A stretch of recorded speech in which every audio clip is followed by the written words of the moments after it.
Alam mo ba, ang Metropolitan Bank and Trust Company, mas kilala bilang Metrobank, ay itinatag noong 1962 ni George Stye. Nagsimula ito bilang isang maliit na bangko sa Maynila na may layuning magbigay ng maaasahan at modernong serbisyo sa pananalapi para sa mga Pilipino. Sa pamamagitan ng matibay na pamumuno at mahusay na pamamahala, mabilis na lumago ang Metrobank at naging isa sa mga pangunahing bangko sa bansa.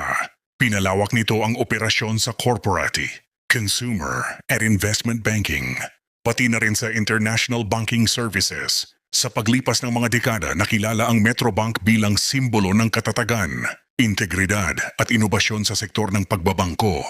Sa kasalukuyan, isa ito sa pinakamalalaking bangko sa Pilipinas na patuloy na nagsisilbi sa milyon-milyong individual at negosyo sa loob at labas ng bansa.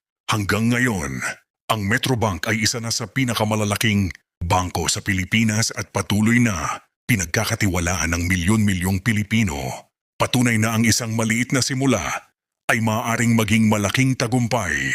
Follow mo lang ang page na ito para sa mas marami pang kwento sa kasaysayan ng mundo.